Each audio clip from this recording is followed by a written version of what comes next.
오늘 우리에게 주시는 하나님의 말씀은 구약성경 아모스 7장 10절에서 17절까지의 말씀입니다. 구약성경 아모스 7장 10절에서 17절까지의 말씀. 이제 봉독하겠습니다. 하나님의 말씀을 경청하십시오. 때에 베델의 제사장 아마샤가 이스라엘의 왕 여로보암에게 보내어 이르되 이스라엘 족속 중에 아모스가 왕을 모반하니 그 모든 말을 이 땅이 견딜 수 없나이다. 아모스가 말하기를 여로보암은 칼에 죽겠고 이스라엘은 반드시 사로잡혀 그 땅에서 떠나겠다 하나이다. 아마샤가 또 아모스에게 이르되 선견자야, 너는 유다 땅으로 도망하여 가서 거기에서나 떡을 먹으며 거기에서나 예언하고 다시는 베델에서 예언하지 말라. 이는 왕의 성소요 나라의 궁궐임이니라. 아모스가 아마샤에게 대답하여 이르되 나는 선지자가 아니며 선지자의 아들도 아니라 나는 목자여 뽕나무를 재배하는 자로서 양떼를 따를 때에 여호와께서 나를 데려다가 여호와께서 내게 이르시기를 가서 내 백성 이스라엘에게 예언하라 하셨나니 이제 너는 여호와의 말씀을 들을지니라. 내가 이르기를 이스라엘에 대하여 예언하지 말며 이삭의 집을 향하여 경고하지 말라 하므로 여호와께서 이와 같이 말씀하시기를 내 아내는 성읍 가운데서 창녀가 될 것이요 내 자녀들은 칼에 엎드려지며 내 땅은 측량하여 나누어질 것이며 너는 더러운 땅에서 죽을 것이요 이스라엘은 반드시 사로잡혀 그의 땅에서 떠나리라 하셨느니라. 아멘. 나는 누구, 여긴 어디란 제목으로 하나님의 말씀 선포하겠습니다. 모든 인간은 살면서 한 번쯤은 나는 누구인가라는 질문을 던질 겁니다. 나는 누구인가라는 질문에 대해 나는 어떠어떠한 사람이다 라는 답을 가리켜 정체성이라고 합니다. 예를 들어 지금 설교하고 있는 저는 목사라는 정체성을 갖고 있습니다. 그리고 대한민국의 남성이라는 정체성도 갖고 있습니다. 또한 누군가의 아들이며 가족의 구성원으로서 정체성 또한 갖고 있습니다. 나는 누구인가 라는 정체성이 공고하지 못할 때 사람은 방황하기 마련입니다. 최근 미국에서 미국인이란 어떤 사람인가 라는 미국인의 정체성에 대해 질문을 던진 영화가 있습니다. 바로 미나리입니다. 언어 천재라는 수식어가 붙은 조승연 작가는 영화 미나리가 미국 사회에서 큰 방향을 일으킨 이유를 이 영화가 미국인의 정체성을 제대로 규정하고 보여줬기 때문이라고 합니다. 이 영화의 감독은 정이삭 감독으로 이민 2세대 한국계 미국인입니다. 그는 자전적 경험을 이 영화에 고스란히 녹여놨습니다. 그는 한국인의 정체성을 가진 부모님과 미국인의 정체성을 가진 본인의 갈등, 어려움 등을 이 영화에 녹여냈습니다. 우리말 대사가 상당히 많은 이 영화가 어째서 미국 영화계에 큰 방향을 이끌어내고 있는가에 대해 조승연 작가는 미국인의 정체성은 국적이나 인종에 달린 것이 아니라 아메리칸 드림이라는 가치에 있기 때문이라고 분석합니다. 미국이라는 나라 자체가 이민자들에 의해 만들어졌고 현재 미국 사회의 주요 구성원들도 유럽이나 아프리카, 남미 쪽에서 이주해온 자들의 2세대, 3세대 구성원들입니다.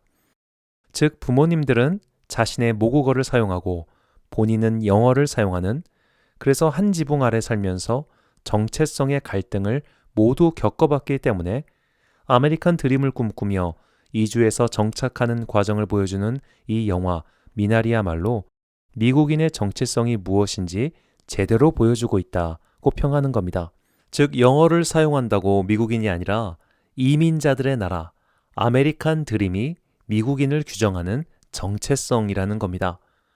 그래서 미나리는 가장 미국적인 작품이라고 외신 및 평론가들이 말한다고 하죠.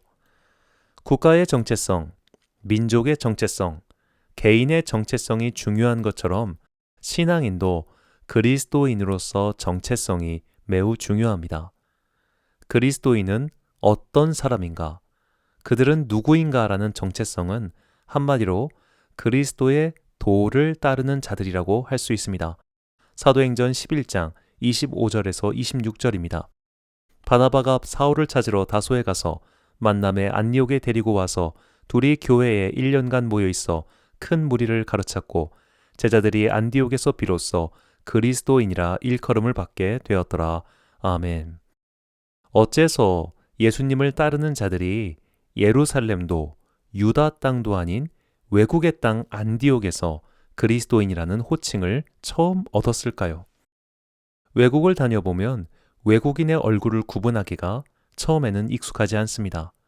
흑인이면 흑인, 백인이면 백인, 아랍인이면 아랍인으로 그냥 구분하지 저 사람은 누구다라고 분별하는데 시간이 걸립니다. 간단히 말해 그 사람이 그냥 그 사람으로 보입니다. 이건 아시아계도 마찬가지입니다. 미국 사회에서 아시아계가 받는 대표적인 차별 중 하나가 쟤들은 누가 누군지 구별이 안 간다라고 합니다. 그런데 그건 우리도 마찬가지입니다. 우리도 다른 인종의 사람들을 교제하기 전까지는 제대로 분별하지 못합니다.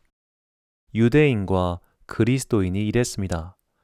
외국인이 볼 때 예루살렘의 유대인들은 유대인과 별로 다를 것이 없어 보였습니다.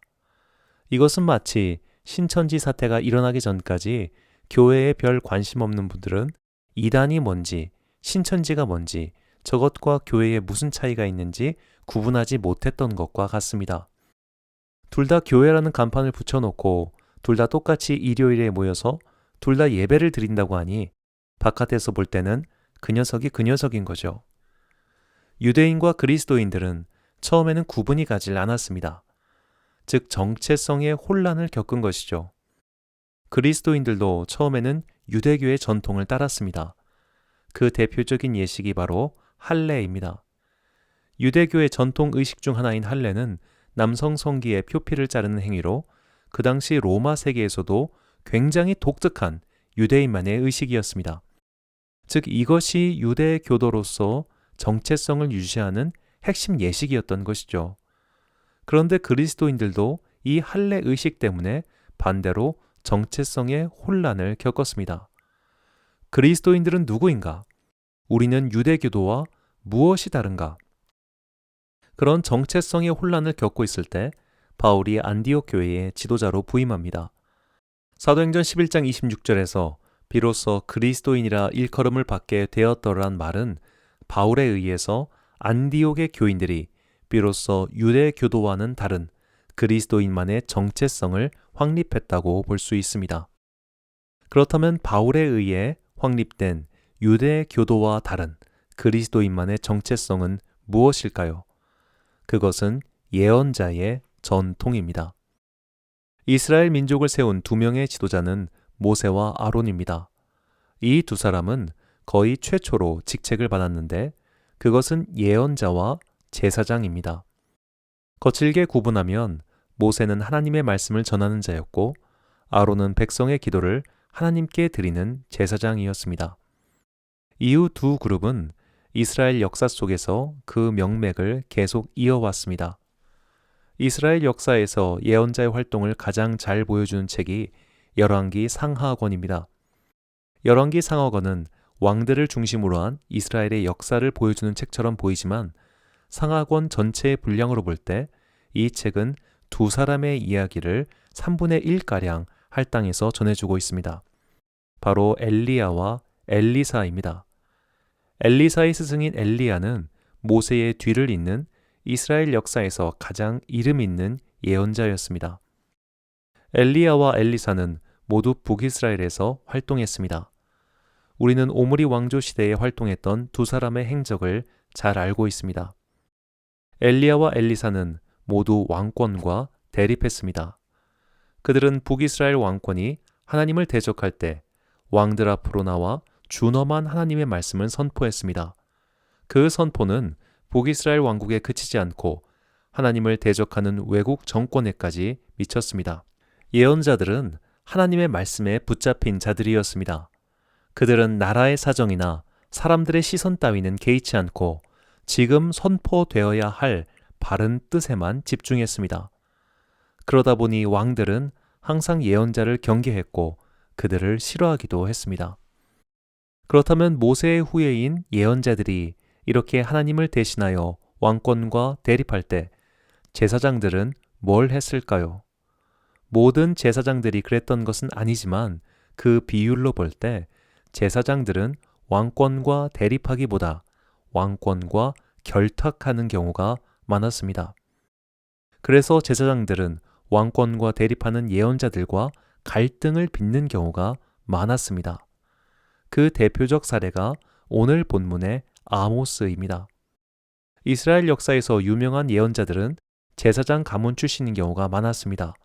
사무엘, 이사야, 예레미야 같은 선지자들은 모두 제사장 출신입니다. 그런데 아모스는 제사장 출신이 아닙니다. 그는 목동 출신입니다.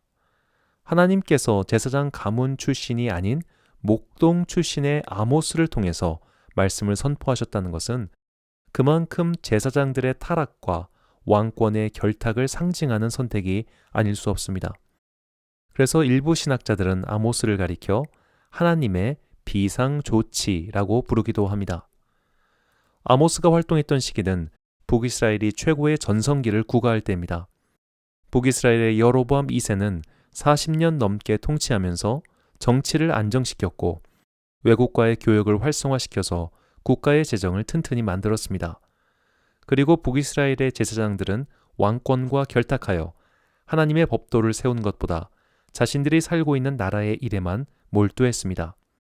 그런 제사장들에게 왕권을 비판하고 나라의 통치를 어지럽히는 것처럼 보이는 아모스의 존재는 눈에 가시와 같았습니다. 오늘 본문 12절에서 13절 말씀입니다. 아마샤가 또 아모스에게 이르되 선견자야 너는 유다 땅으로 도망하여 가서 거기에서나 떡을 먹으며 거기에서나 예언하고 다시는 베델에서 예언하지 말라. 이는 왕의 성소요 나라의 궁궐임이니라. 여로보암 2세 당시 북이스라엘의 수도는 사마리아였습니다. 하지만 남유다의 예루살렘에 비견될 종교의 중심지는 베델이었습니다. 베델은 이스라엘 민족의 시조 중 하나인 야곱이 하나님을 만난 곳이며 북이스라엘을 세운 여로보암 1세가 종교 중심지로 정한 곳이기도 합니다. 이 베델에서 제사장을 하고 있는 아마샤는 대표적인 친정권주의자였습니다. 아마샤는 정권을 반대하는 아모스를 너희 나라로 꺼지라고 말합니다. 아모스는 제사장 출신도 아닐 뿐더러 남유다 땅 베들레헴 인근의 드고아 출신의 목동이었습니다. 요즘 말로 하면 아마샤가 볼 때 아모스는 소위 듣보잡이었습니다. 듣도 보도 못한 잡놈 취급하면서 아모스를 비난한 겁니다. 그렇다면 아마샤의 위협을 듣고 아모스는 순순히 남쪽 유다로 자신의 고향으로 돌아갔을까요? 그렇지 않습니다. 그의 말에 아모스는 이렇게 대답합니다. 본문 14절과 15절 말씀입니다. 아모스가 아마샤에게 대답하여 이르되 나는 선지자가 아니며 선지자의 아들도 아니라 나는 목자요 뽕나무를 재배하는 자로서 양떼를 따를 때에 여호와께서 나를 데려다가 여호와께서 내게 이르시기를 가서 내 백성 이스라엘에게 예언하라 하셨나니. 아멘. 우리는 여기서 예언자의 정체성을 다음과 같이 정의할 수 있습니다. 첫째로 예언자에게 제일 중요한 것은 하나님의 말씀입니다. 하나님께서 말씀하라고 하시니 그분의 말씀을 선포하는 것이 예언자의 임무입니다. 둘째로 예언자는 그 출신이 중요치 않습니다. 예언자는 하나님께 그저 받은 것을 전할 뿐입니다. 고대 세계에서도 예언자의 수련과 교육이 있었습니다. 사무엘의 이야기를 보면 예언자 겸습생이 등장합니다. 엘리야와 엘리사의 이야기에서도 예언자 수련생이 등장합니다. 이를 볼 때 전문적으로 예언자를 키우는 기관, 학교 같은 것이 있었다고도 볼 수 있습니다. 그리고 제사장들처럼 이미 대대로 종교 훈련을 전문적으로 받아 활동하는 자들이 있었습니다. 그런데 그런 전문 과정을 모두 제치고 하나님께서 아모스를 예언자로 세우셨고 말씀을 전하게 하신 것이죠. 우리는 이 아모스서가 말하는 예언자의 정체성과 바울이 가르친 그리스도인의 정체성을 연결할 수 있습니다. 그리스도인에게 중요한 것은 하나님의 말씀입니다. 그리스도인은 말씀으로 오신 예수 그리스도를 믿는 자들입니다. 그리스도인의 중요한 것은 자신의 출신이 아닙니다. 유대인의 피가 흐르고 그들의 문화를 수용했느냐 여부는 그리스도인에게 중요한 것이 아닙니다. 하나님께서 나를 그리스도인으로 부르셨고 그분의 말씀으로 우리를 거듭나게 하셨고 그 말씀으로 살게 하신 것, 이것이 그리스도인의 정체성이라는 겁니다. 그리스도인은 종교인이 아닙니다. 기관으로서 종교, 조직으로서 종교에 얽매이지 않습니다. 그리스도인에게 제일 중요한 정체성은 하나님의 부르심과 선포입니다. 그분께서 부르셨으니 선포한다. 그분께서 부르셨으니 말씀을 전한다. 이것이 그리스도인입니다. 이러한 그리스도인의 정체성을 다시 일깨워 준 운동이 바로 종교개혁입니다. 종교개혁은 마치 베델의 아마샤처럼 제도화, 기득권화, 정권과 유착화되어 종교만 남고 말씀은 사라진 가톨릭으로부터 떨어져 오직 성경, 오직 은혜, 오직 믿음을 선포하며 그리스도인의 잊혀진 정체성을 새롭게 만든 개혁 운동입니다. 그러므로 그리스도인 중 특별히 개신교의 사람들은 바로 예언자의 전통에 서 있다고 할 수 있습니다. 그래서 개신교의 예전에서 가장 크고 정말 중요한 비중을 차지하고 있는 것이 바로 말씀 선포, 즉 설교입니다. 우리는 알게 모르게 이 개신교의 전통을 습득하고 있습니다. 그래서 예배 시간 중 제일 중요한 시간을 설교 시간이라고 생각합니다. 심지어 예배에 늦게 오더라도 설교 시간에는 늦으면 안 된다고 생각합니다. 또 예배 중간에 나가더라도 설교는 다 듣고 나가야 한다고 생각합니다. 물론 이런 행동은 비판받아야 하고 고쳐야 하지만 개신교회의 신학적 태도에는 분명히 설교를 가장 높은 곳에 두는 특징이 있습니다. 하나님의 말씀인 성경의 해석과 선포인 설교를 중요시하는 개신교회의 신학은 이윽고 다음 단계로 넘어갑니다. 바로 성경 공부입니다. 모든 성도들은 자신의 성경을 가지고 그 성경을 통해서 선포하시는 하나님의 뜻이 무엇인지 공부해야 합니다. 그리하여 성도들 개개인의 궁극적 목표는 바로 한 사람 한 사람이 모세와 같은 예언자가 되는 것입니다. 민수기 11장 29절입니다. 모세가 그에게 이르되 내가 나를 두고 시기하느냐 여호와께서 그의 영을 그의 모든 백성에게 주사 다 선지자가 되게 하시기를 원하노라. 아멘. 모든 그리스도인이 특히 종교개혁의 후예들은 각자가 예언자가 되어야 합니다. 각자가 성경을 읽고 하나님의 뜻을 깨닫고 일상에서 말씀을 실천하며 그분의 뜻을 선포하는 설교자로, 신학자로 살아야 합니다. 이것은 모든 성도가 신학교에 들어가서 전문 교육을 받아야 한다는 것이 아닙니다. 이 말은 비유하면 전문 법조인과 생활 법률을 아는 것의 차이라고 할 수 있겠습니다. 전문 법조인이 아닌 일반인이 율법 전설을 달달 외우고 대법원의 판례를 알고 리걸 마인드, 즉 법적 사고력을 가질 필요는 없습니다. 그러나 우리는 일상에서 흔히 접할 수 있는 소소한 법률들을 이미 알고 있습니다. 최소한의 법의 원칙을 상식적으로 알고 있습니다. 또 사회생활을 하면서 이런 법들을 알고 있어야 당해도 되지 않은 일들을 피할 수 있습니다. 모든 그리스도인이 주님의 영을 받아 선지자가 된다는 것은 이와 비슷합니다. 모든 교인이 신학을 배우고 히브리어와 헬라어를 배우고 교회의 역사를 알 필요는 없습니다. 그러나 하나님의 계신 성경책을 읽으면서 이게 무슨 뜻이고 무슨 말인지 정도는 구별할 수 있을 정도의 교육을 받아야 합니다. 즉 스스로 성경을 읽고 깨우칠 수준은 되어야 한다는 뜻입니다. 단순히 설교자가 강단에서 던지는 말만 받아선 안 되고 오늘 나에게 주시는 말씀, 오늘 나에게 주시는 그분의 뜻을 읽고 기도하고 분별해야 한다는 겁니다. 이것이 성경 공부의 목표입니다. 이 목표를 달성하기 위해서 가장 일방적으로 하는 신앙의 훈련이 바로 큐티입니다. 그러나 종교인들은 특히 오늘 본문의 아마샤처럼 성도들이 하나님의 뜻인 성경을 많이 알고 스스로를 분별하는 걸 싫어합니다. 자신의 통제력이 약해지고 권위가 상실된다고 생각하기 때문입니다. 아모스 같은 사람을 인정하지 않듯 신학을 배우지 않은 사람, 전문가적 교육과 훈련을 받지 않은 사람을 인정하지 않으려 하는 겁니다. 하지만 이것은 종교개혁의 위대한 뜻과 맞지 않습니다. 종교개혁은 모든 성도가 모국어로 된 성경을 읽고 깨우쳐서 한 사람 한 사람이 하나님의 영으로 거듭난 예언자가 되게 하는 것이 궁극적 목표였기 때문입니다. 종교개혁은 성경을 읽는 각 사람을 성경의 해석자로 세우는 것을 목표로 삼은 기독교 갱신운동이죠. 여기서 종교개혁의 위대함과 더불어 위험성이 등장합니다. 각 사람이 해석자가 된다는 소리는 모두가 제각각의 해석을 할 수 있다는 위험성을 내포하고 있기 때문입니다. 그래서 개신교의 간판을 달고 있는 이단이 이렇게 위험천만한 성경 해석을 마구 남발하는 것이죠. 이 부분에서 전문가로서 훈련을 받은 종교인의 자리가 필요합니다.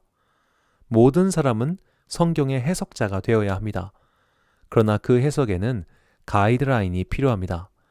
즉 신학적 사고를 가지고 성경 해석이 틀에 벗어나지 않도록, 이단에 빠지지 않도록 교육과 지도를 받아야 합니다. 이것을 법의 영역에서 설명하면 다음과 같습니다. 모든 법령의 해석에는 기준이 있습니다.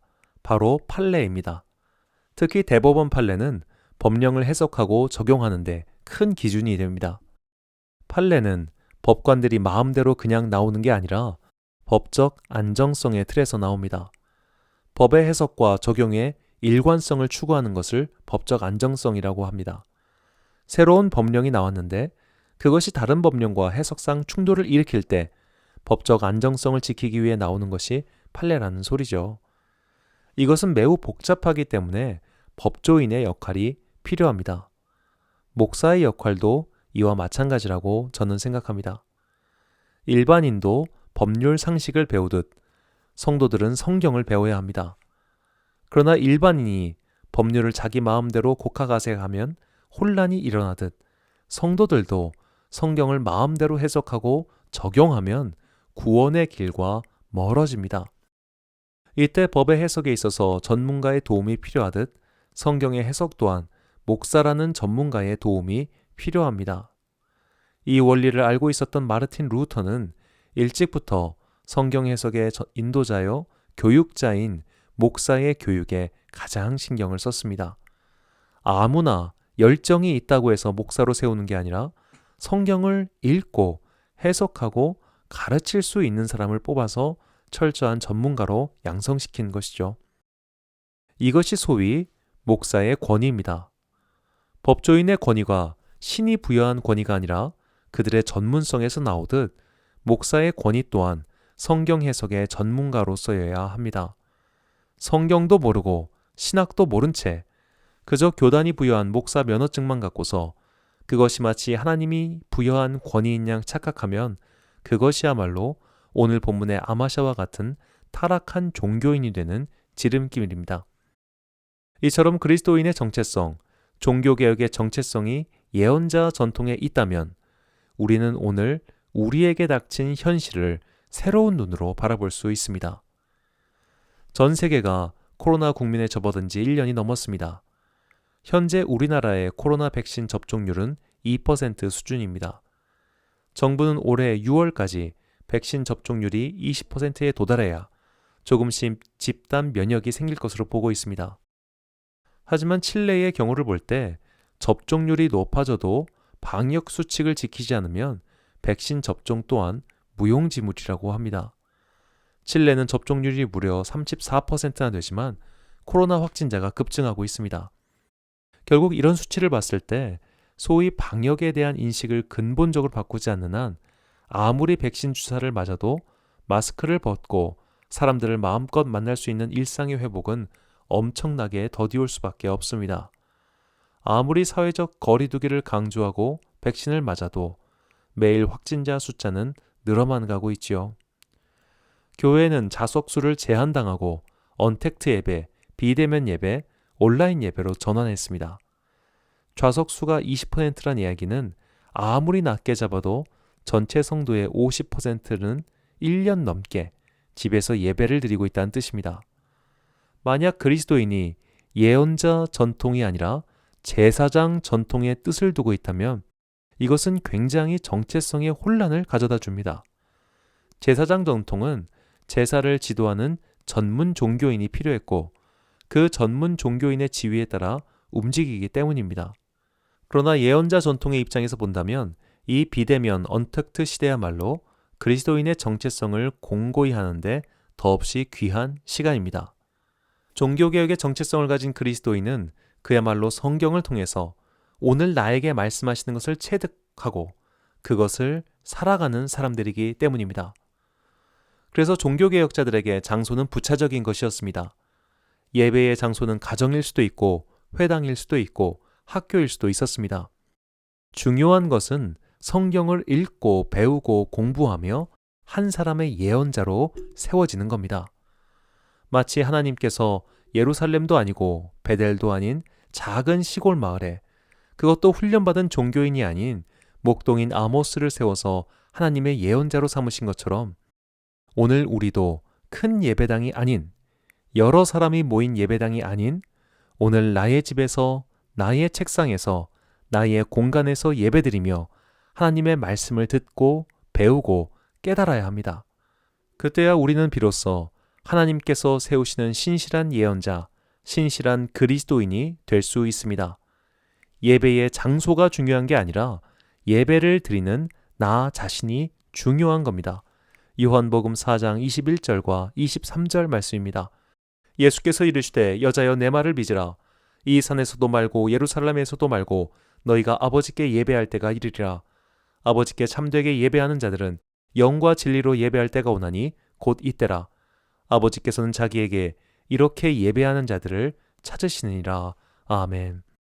사랑하는 로뎀교회 성도 여러분, 그리고 이 예배를 함께 드리시는 귀한 주님의 자녀 여러분, 우리는 교회에 나가는 사람들이 아닌 예배를 드리는 사람들입니다.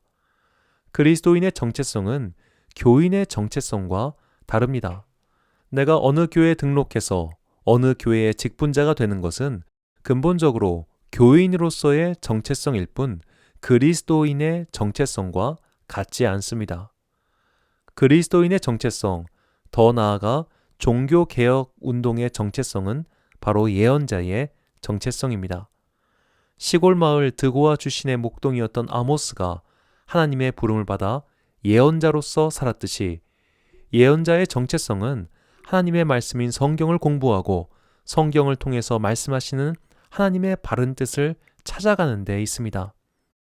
내가 예배드리는 장소가 중요한 게 아니라 하나님의 말씀을 읽고 배우고 깨달아 가고 있느냐가 중요합니다. 그것이 영과 진리로 예배드리는 그리스도인의 정체성을 세우는 바른 길입니다. 언택트, 비대면, 온라인 예배의 시대는 그동안 교인의 정체성만 갖고 살았던 그리스도인의 정체성을 깨우는 정말 귀중한 시간입니다. 지금 내가 앉은 자리에서 예배 드리십시오. 지금 내가 앉아있는 자리에서 말씀을 읽고 배우십시오. 지금 내가 앉아있는 자리에서 기도하며 하나님의 바른 뜻을 분별하십시오. 이것이 그리스도인의 정체성, 예언자의 정체성, 종교개혁자의 정체성을 바르게 세우는 복되고 즐거운 일입니다. 기도하겠습니다. 사랑과 은혜가 충만하신 아버지 하나님, 그동안 우리는 교인의 정체성만 갖고 살았습니다. 거룩한 주일을 그저 교회에 가는 날로만 삼았던 우리의 미약함을 용서하여 주옵소서. 주님께서는 우리 한 사람 한 사람이 주님의 영으로 거듭난 예언자가 되길 원하십니다. 이제 이미 계시된 성경 말씀을 내가 앉은 그 자리에서 배우고 익히고 깨우치며 그리스도인의 정체성을 바르게 세워가길 소망합니다. 하나님의 영으로 쓰신 계시의 책은 오직 주님의 영으로만 바르게 깨닫고 해석할 수 있으니 지혜의 영이신 성령님께서 우리를 도와주시길 간절히 소망합니다. 드고아의 목동이었던 아모스를 부르신 것처럼 주님께서는 우리가 어떤 전문 교육을 받아서 예언자로 부르신 것도 아니고 전문 종교인으로서 훈련을 받았기 때문에 부르신 것도 아님을 깨달았습니다. 우리 한 사람 한 사람이 하나님의 부름을 받은 예언자라는 것을 깨닫고 이미 계시된 성경 말씀을 귀히 여기며 깨우쳐가는 작은 예언자들이 되게 하옵소서. 이렇게 우리 각 사람이 주님의 영으로 거듭난 예언자가 되는 것이야말로 주님의 뜻임을 깨닫고 주님께 부름받는 그날까지 말씀을 익히는 것을 게을리하지 않게 하옵소서. 지금의 답답한 시간이야말로 그리스도인의 정체성을 바르게 세워가는 귀한 시간임을 깨닫고 지혜와 인내로 마침내 신앙의 열매를 맺게 하옵소서. 부활 후 첫 번째 주일입니다. 일상의 순례를 시작하며 매일매일이 오늘도 말씀하시는 주님의 음성을 듣는 시간이 되길 소망하오며 이 모든 말씀 우리 구주 예수 그리스도의 이름으로 기도드립니다. 아멘.